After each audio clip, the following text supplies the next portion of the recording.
Hi friends, hello, hi, how are you? I hope you guys are having an amazing day today. If the quality is not as good in this video, I'm filming on my phone. I have no lights, this is all natural daylight, because I'm at my parents' house. Me and Charles are dog sitting this weekend. My parents just moved into this new house, so it's a little messy behind me. But today, first of all, I'm wearing my Spooky Glow merch. I got it and I'm really excited about it. All of the proceeds for this merch and all of my merch for the month of October goes to St. Jude's Children's Research Hospital. So if you guys want to go check that out, you definitely can. That's number one. Number two, this episode, so I already did a recap of parts 1 and 2. So if you guys want to go check that out, you definitely can. You can go see what I said about it. But this episode I found to be, it was my favorite in terms of getting to see the process. I loved seeing the process of picking the pressings for the eyeshadows, seeing the actual palette sort of come together. It was my favorite in terms of seeing like all the different ideas they're throwing out there and all those things, and just the process part of it, like showing the process of the palette. That part was awesome. I absolutely loved watching that. However, I did find parts of the episode to be a tad bit strange / problematic. So the episode starts with the whole thing that happened earlier this year with Shane Dawson and the cat situation. I thought that whole thing, when it happened, was kind of absurd. I thought it was absurd that people were like believing it, because that's not something I ever believed, and I was confused why people thought that, I guess, just because like that's such an absurd thing, you know what I mean? I thought that was super weird. But they kind of talked about Shane's mentality and like what he went through when that situation happened, which I thought was really interesting to get to see. However, it kind of took a weird turn where it was Shane discussing how it feels to have the entire internet just like gang up on you, and then also turning it into that he shouldn't be apologizing for these things. Like, he's sick of apologizing for these things. He's sick of having to say he's sorry for all of these things that keep getting brought up from his past. So I have mixed feelings about this, because from one perspective, I can kind of understand, not like fully, but I can definitely kind of understand how it would be annoying to constantly have to apologize. Like, nobody wants to admit when they're wrong all the time, and to constantly have to repeat the same thing of, it was a joke, blah, blah, blah, like whatever. I can see how that would be annoying, and I can understand that. However, I don't think that it's okay I feel like the problem I had with this, he is the one that did those things. And again, while I'm sure it's annoying to have to keep apologizing for these things because they keep getting brought up, he still did them. It sucks, but it's just the truth. I'm trying to say that he needs to be more like Jeffree Star and the way Jeffree Star apologizes, as if that's not like the number one thing people hate about Jeffree Star, is how he never apologizes properly and how he's always clapping back instead of just like owning up to things. It's just ridiculous. Like, whether or not the cat thing, I still think is ridiculous. But like the stuff about like blackface, like all of those things, like you have to apologize for those things. And you can't just get mad at people and say they're just trying to ruin your life for no reason when there are legitimately people who are outraged by it. This type of stuff is so tricky for me, because while I do think there are people that are like legitimately upset, legitimately want to hold somebody accountable, legitimately want to do those things, there are also a whole side to cancel culture like this where people legitimately do just want to go up. They're just doing it for fun. They're just doing it because they think it's fun to like tear someone down. And those people ruin it for the people who legitimately just want to hold people accountable. I thought that was nuts, the way that he was describing wanting to address things in the future. I hope he doesn't do that. I think a big thing about Shane that I liked, I feel like up until this point, he's been pretty honest about like, yes, I've made mistakes and I apologize for that. Because when you make mistakes as big as him, when you do blackface, when you mock other races, when you say things that are really crazy like that, you don't just get to turn around and be like, LOL, just kidding, like, you guys suck for bringing it up. You have to keep holding, that's just something that's going to follow him. And I think something I respected was up till this point, I felt like he took that seriously and understood that he had screwed up and understood that these were things he needed to apologize for and all of these things. And now it doesn't feel that way to me. It feels like it's all just a show. Like, when he apologizes for those things, it's a show. And that makes me sad. If you do things that are not okay, you have to apologize for them. And then we kind of get into, I guess the Jeffree Star robbery happened at the same time as this.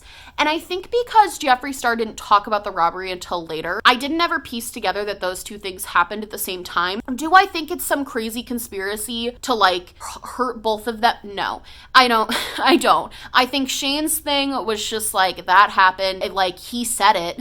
Like, I don't know, I feel bad because I do understand how annoying that must be, but, like, he said it. Like, he is the one who said it. Like, it's not this crazy, somebody, like, found this out and exposed him. It was public information that was out there. He said that. The Jeffree thing, I don't know what to think about the robbery, because, like, I said this in a video when it happened. I was like, that just sucks. Like, whether you like Jeffree Star or you don't like Jeffree Star, having something, especially with the concealers, how they hadn't even been released yet, like, having those things happen, that sucks. That's got to be such an invasion of privacy, such a feeling of, like, betrayal. The way he was describing it, how they think it was somebody who, like, knew things and was an inside job, like, that makes me feel even more bad, because it's like, yes, I can understand how that would be a feeling of betrayal and feeling like somebody like stabbed you in the back. Like, I felt bad seeing that, like seeing him so fresh after that happened. That definitely made me step back and even feel kind of worse, because it was like, man, that does suck. Like, does. However, my mindset on that definitely did. I still feel bad for him. His mindset, he said something particular that I think really like struck a nerve with me, which was that people just don't want to see, he said this to Shane because they were talking about it. And Jeffree was like, people don't want to see us succeed. So they're going to do all these crazy things to try to make sure we don't succeed, because people just don't want to see us win. I don't think that that's true for a lot of people. I know it's not for me. I don't not want to see either of these people win. I just wish that they were held accountable for their actions and actually changed. And that's the thing about Shane, is I do legitimately think that there has been a change in him and the way that he acts, like just in general, like his content that he's making is just polar opposite of what he used to do. The reason I still have a problem with Jeffree is because I feel like he's still incredibly mean to his literal fans that like love him.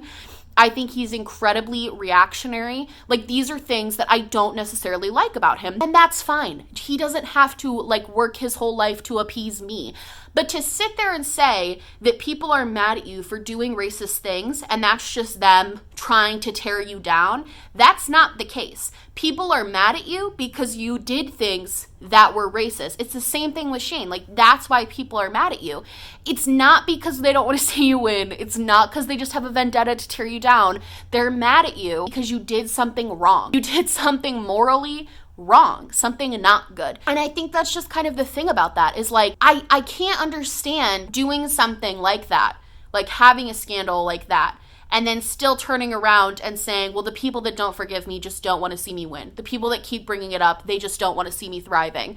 And it's like, no, I don't know. That part kind of bugged me a little bit about it, because I was just like, and the way they were talking about it, like Shane was like, oh my God, like next time I get in a scandal, like I'll just link my palette and I'll just link all those things. And it's like, no, like just like sometimes in life there are consequences to actions. Sometimes not everybody's gonna forgive you. Like, there are just things that happen sometimes. I have done things in my life where people probably still haven't forgiven me for them, and that's just life. And if I hurt them, I hurt them, and I have to keep apologizing for it, even if it does get annoying for me. Because at the end of the day, I'm sure it was 10 times more hurtful young Black children who had to see their idol Shane Dawson in blackface, and I'm sure it was 10 times more hurtful to the people, to the Black community who loved Jeffree Star, to see them do those things than it is for them to have to go through it. Okay, the phone just fell. So that's how I felt about that.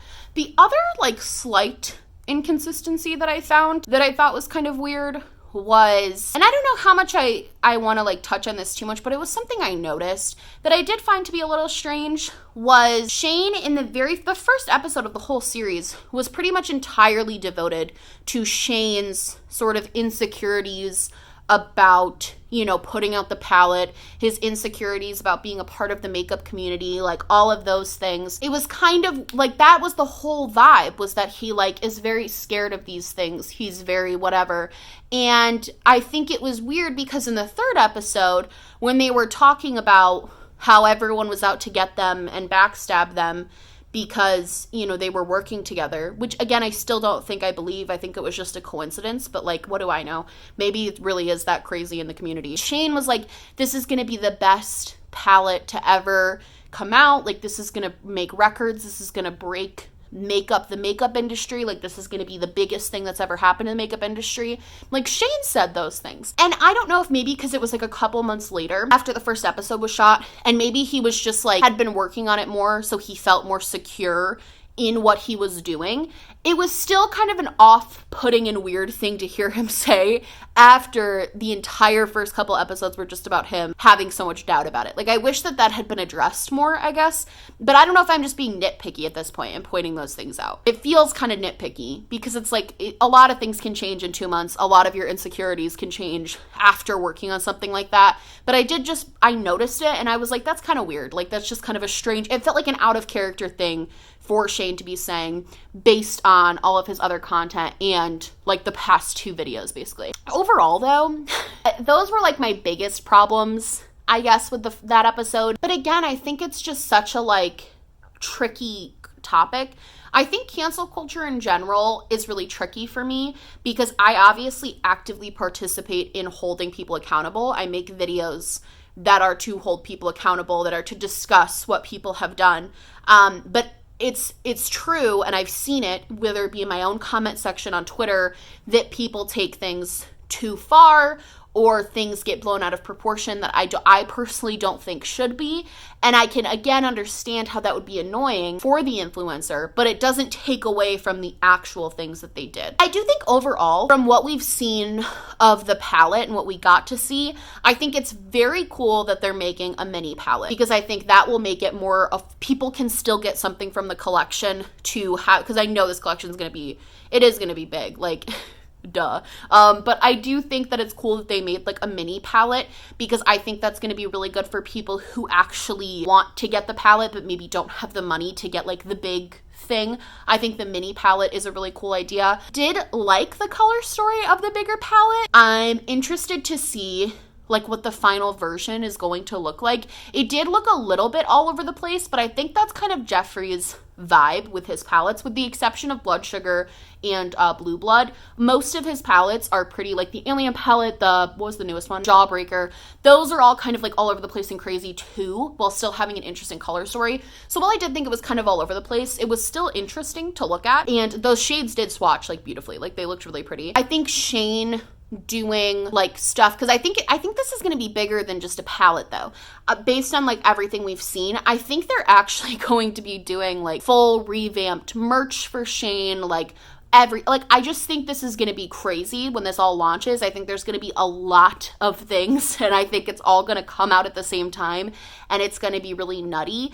I am also really excited to see the actual packaging, because what they were describing did sound very cool, and I think the idea of like having it, I'm glad it's not just going to be a triangle, because I definitely thought it was going to be just like a triangle, like Illuminati palette, and while I thought that would be cool, I didn't think it was going to be like that cool. Like, I don't know, the idea of having it be like this television, like retro with like the swirls, like that sounds awesome to me. That is super cool, and I think it's super on brand for Shane. I again love the shade names they picked. The shades look pretty. I don't know, I think my favorite part of the series is, honestly, I wish there wasn't even going to be so much drama surrounding it, because my favorite part so far has just been getting to watch them create this awesome thing. Like, it's been so cool to get to see a makeup palette created from like start to finish. Like, that has just been the coolest thing. And I think getting to see like the production and the prices, like all of these things have been super, super cool. As somebody who consumes so much makeup, to see start to finish, like time frames, like how many things,